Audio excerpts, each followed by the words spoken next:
here we go again. Hello everybody, welcome to the Wonky Angle, where I talk about electronic music, both new and old. And today I guess I'm talking about the new album from Flume, Palaces. Well, I guess it's time once again to talk about Flume, the wildly successful Grammy-winning producer at the crossroads of experimental and pop music with an easily recognizable style, inspired by Wonky and future bass, and always really strange and structureless, but still doing it in such a particular way that fits in the most mainstream of spaces. And I don't know if you may have heard this before, but I don't really consider myself a fan. In one breath, most of his releases are just okay to me and not an active turnoff. I think his self-titled is fine, very clearly building off of what artists like Flying Lotus, Rusty, Shlomo, even Pretty Lights set the groundwork for, containing a handful of solid moments like Holding On, Sleepless, Insane, and Space Cadet, but also the majority of which is just a kind of a thinly produced and unpleasant dirge that is less well executed than any of his influences, and hasn't really aged all that well. It's okay. I also didn't mind his Hi This Is Flume mixtape from 2019, the most experimental and structuralist his style ever got, with no attempts at a big pop crossover, and even containing collaborations with people like Sophie. But I really only ever got into like the first third of the project, if that, and wasn't really crazy about the rest of it. Even on that project, I do feel like his particular production style was, again, very mainstream sounding, and took all its sounds from popular EDM and trap music and the like. Wasn't quite as deep or well detailed as I think a lot of people made it out to be. Even if I could respect it for how he just presented all these ingredients in the least mainstream-friendly and structureless way he could. I totally get why that project resonated with people as strongly as it did, and it's the one I have the most respect for. But on a personal level, I still only think it's fine. I stand by everything I said about it in my review. But really, one project looms large above his catalog that I think most represents the kind of artist Flume really is, where the vast majority of my distaste for him stems from, and that's his sophomore album, Skin, from 2016. Again, I can respect it for its ambitious attempt to bring experimental music into a mainstream space, taking his wonky style and combining it with fairly conventional pop structures that was just at that right blend of being cutting edge but easily marketable to win him that Grammy. And if people were really mind blown by it at the time, I do get it. It is really something that he managed to get a project as weird sounding as that to become legitimately trendy, become the big popular EDM flavor of the year, and see lots of even more mainstream artists attempt to recreate the style of to jump on his bandwagon. Now, on a personal enjoyment level, I think Skin absolutely blows. I rated that album a 3.7 out of 10 when it came out. Having re-listened to it in its full entirety for the first time since like 2017, I think I might even score it even lower nowadays. I guess the track Innocence is decent and some of the interludes are tolerable, but the album as a whole is at just that right anti-sweet spot between the boundaries of experimental pop and dance music that somehow manages to have none of the things I actually enjoy in any of those genres. It's dance music that you can't dance to, way too grooveless and plodding and structureless to work in that kind of context. Too depressing and unpleasant to get me hyped, but also too blaring and obnoxious to wallow in. It's pop music that isn't catchy. It's got the mainstream big budget feel of pop music, especially with all its big name guest features ranging from Tove Lo and Little Dragon to Vince Staples and Vic Mensa, but has none of the immediacy or stickiness of actual good pop music. And of course, it's experimental music that isn't really that experimental. Just out there enough to be difficult to listen to, but not out there enough to be impressive or have any kind of novelty to it. It's one of those few albums that can induce listener fatigue in me all on its own and put me in a headspace where all music sounds worse to me. A rare trait shared by only a select few, such as David Guetta's Listen or Pet Shop Boys' Elysium. And you know, I might have been able to just let that album go and not care about it anymore, let the people who do actually find its wonky blends to genuinely resonate with them and keep it and treasure it and move on with my own life.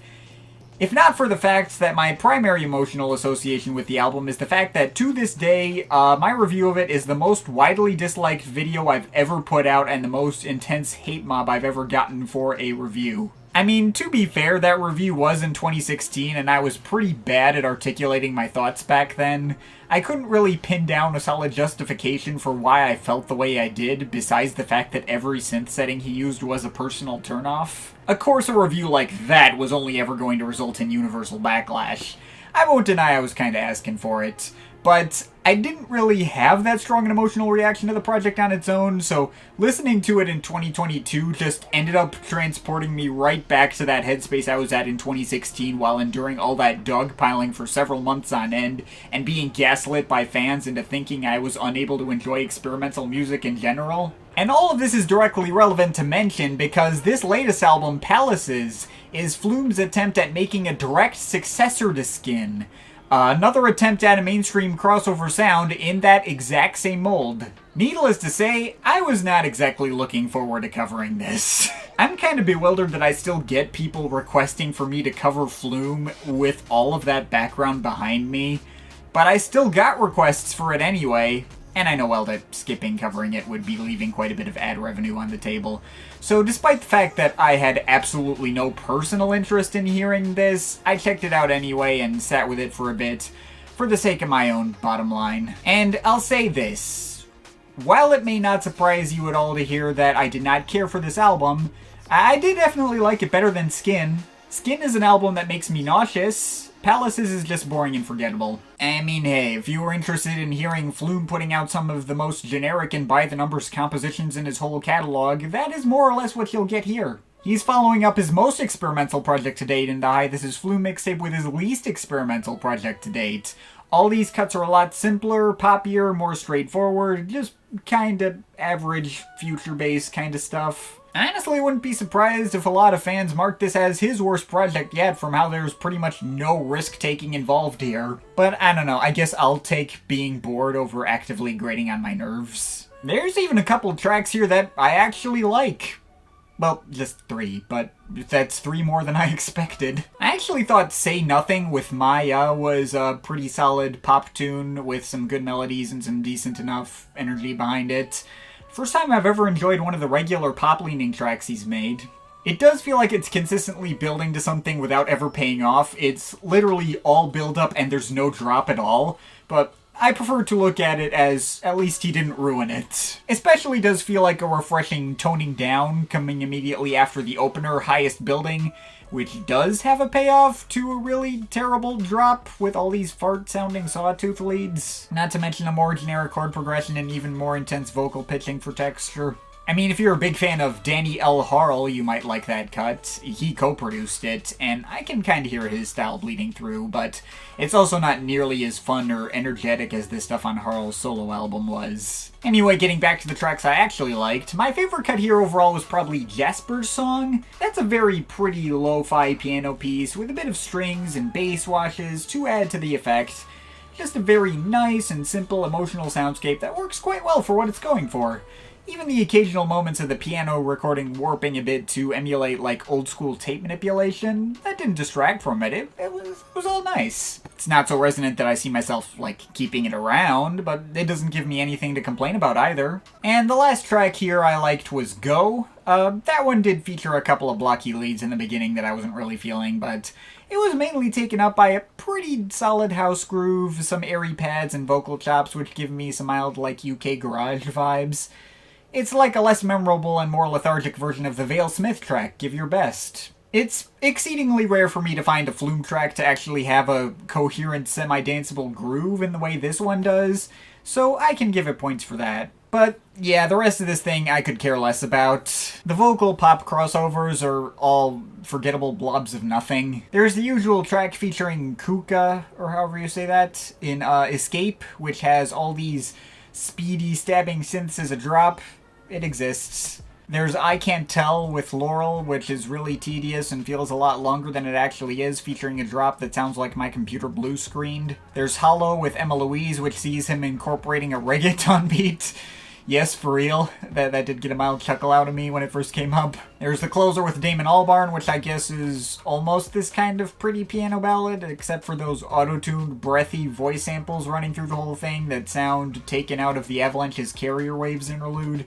and made to sound like a musical gas leak. And there's also Sirens with Caroline Polachek, which, I'll give Polachek credit for delivering easily the best vocal performance on the album, though the instrumental behind her is just as bland as all the other vocal cuts on here, and like, the exact average of what you would expect a Flume production to sound like. Oh yeah, and I gotta also mention OnlyFans with Virgen Maria, which, I mean, at least that one's not boring. Got a metallic and percussive instrumental that's very heavily Sophie-inspired, and the track itself is literally about working on OnlyFans. Guess we gotta have that there, since apparently part of Flume's appeal is that we all know he has sex. On a personal level, this track elicited no reaction in me one way or the other. I'm Ace, I don't really know what you want me to do with this. But yeah, probably not the kind of thing that you need to hear more than once in any case. And there's a bunch of solo instrumental cuts here too, though aside from the ones I already mentioned before, none of these were anything special either. DHLC has a lot of stabbing, screechy synth organs over a sluggish trap beat and is tedious as fuck. Get You starts with all this abrasive low end and builds up into the typical Flume synth chords and pitched up vocals from there. Love Light focuses on this repetitive vocal sample and slightly changes key up and down over some synth patterns that seem more synthwave inspired or something. These cuts all exist. They feel like average filler. None of them inspire any kind of reaction out of me. They're just there and I don't really care. And that's kind of the reaction I have to Palaces as a whole. It's an album that exist. I don't care. I suppose I'm glad that this wasn't as actively irritating as I expected or left me with that same feeling of motion sickness that Skin elicited in me. But there's absolutely nothing special about this stuff either. Even the few cuts on here I liked aren't exactly the kind of thing I see myself coming back to. It's just Flume making another Flume album, and I was mostly just bored. I still think Flume is a below-average producer. His sound is still very radio-friendly and the kind of thing that's trying to be epic, but doesn't sound as full or expansive as it needs to actually pull that feeling off, and just falls flat for the most part. If you're like me and were never on board for Flume to begin with, this is just gonna reconfirm every feeling you've ever had on him and is best avoided. But hey, if Skin was your favorite project from Flume before, maybe you'll enjoy this too. I can't imagine an album like this actually making any kind of major splash or sea change in the EDM world like Skin did. There's absolutely no novel or innovative ideas on display here for either the electronic music world at large or even just the mainstream space he operates in, but it'll probably at least service his core fanbase fine enough. I don't find it to be anything offensive, but I also wouldn't have cared enough to cover it if not for the easy opportunity for more traffic, and I'm not going to remember anything about this longer term. I'm overall feeling a 4.5 out of 10 on this. But of course, this is just my opinion. You can feel free to disagree with it, but I'd like to see your thoughts, so leave the comments in the comment thing down there. Shout out to my Patreon supporters, they're awesome people. You want to add yourself to that list, link to my Patreon is in the description. But yeah, that's pretty much it. That's all for today. See you next time.